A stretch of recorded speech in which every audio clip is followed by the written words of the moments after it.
I'm Justin Apego, and everybody's talking about Back to the Future Day. Back in 1989, Back to the Future 2 came out. Marty McFly traveled to October 21st, 2015, and that's Back to the Future Day. So everybody's talking about the predictions for the future that movie made and the things that we should have, according to them, that we don't have. And a lot of people are building things and making things in order to fill in the gaps, which is great. But I was thinking, how can I participate? I'm not a high-tech guy. I'm not going to build a hoverboard. But is Back to the Future 2 an accurate depiction of 1989? I think they're missing something, because 1989 is the year that Sinbad of the Seven Seas, starring Lou Ferrigno, came out. In other words, 1989 was awesome. So, in honor of Back to the Future Day, in homage to 1989 and Lou Ferrigno and Sinbad of the Seven Seas, I've made the Scimitar from Sinbad and the Seven Seas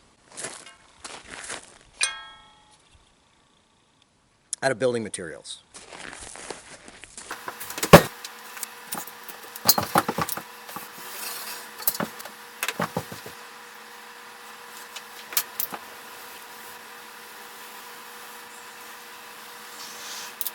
Okay, bear with me because it's windy. I made my template and I'm going to tape it down to this piece of plywood that I keep back here to use as a work surface. Okay, so cutting this thing out, you could do it with scissors, but that would mean you're holding it up in the air and trying to manipulate it. And so you want to do it with a razor knife, and this gives me an opportunity to check out these Olfa knives. I'll be honest with you, I didn't know how to say it until I looked it up. Olfa is not a sponsor, but they sent me these to try them out, so I will. And I'm especially interested in this little one. Here's one thing I like about it.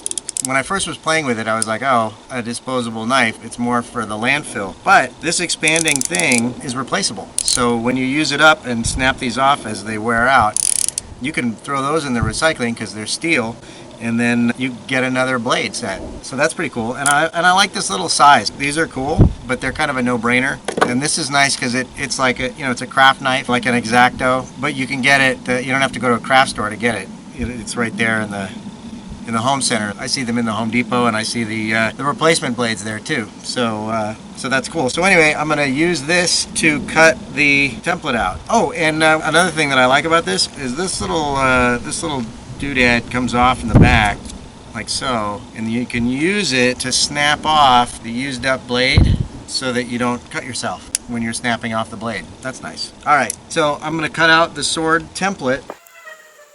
Alright, let's see if I can get this out of here without the wind catching it. So there's my template. Okay, this is what I'm going to cut the sword out of. This is an aluminum threshold for a door.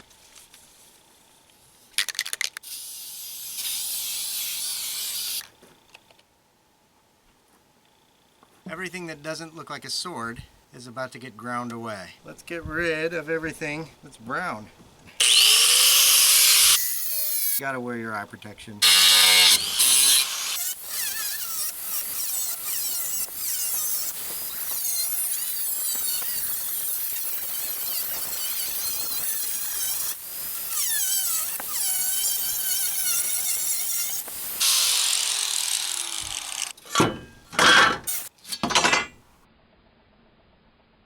So there's the blank. It needs some shaping.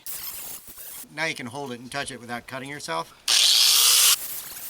The sword is shaped as much as I'm willing to shape it for this. Switch plates. I have two. And then I'm gonna fit. So I'm gonna fit the tang through the hole in the switch plate. Gonna grind it down until it fits. This is how the Japanese swordsmiths do it. Okay. Now, the handle, I got this piece of poplar. Okay, so the scales will fit on either side of the handle. You see that? That's what the tang looks like inside, between the scales. That's just to maintain the sandwich.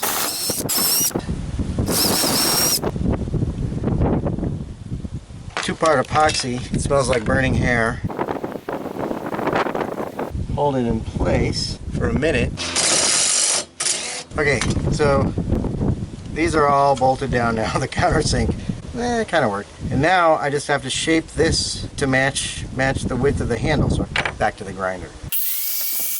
By the way, using the grinder for this is an enormous waste of time, but I don't have a bandsaw or any other saw actually that'll cut this right now. So this is what I'm doing. All right, this is like a this is a credible handle now. I ground the nuts down. I'm trying to decide what to do with the pommel. If you look back at the picture, of Sinbad with his sword, he has a big silver pommel. I have this hook, you know, for like a towel or something. So what do you think if I put this hook on the end? You know, I was thinking I'd cut the hook part off and just use this, because it looks sort of like a minaret, but maybe with the hook on there. Oh my God, I just looked, with the hook on there, it's a J. So I'm keeping the hook. So this has to come down pretty narrow to fit in those slots.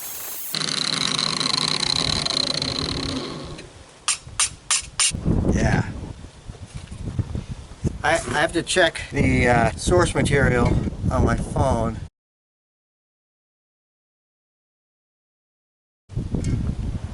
Now, I can't possibly replicate his physique. No one can. But I'm pretty happy with how it turned out. It's kind of ridiculous.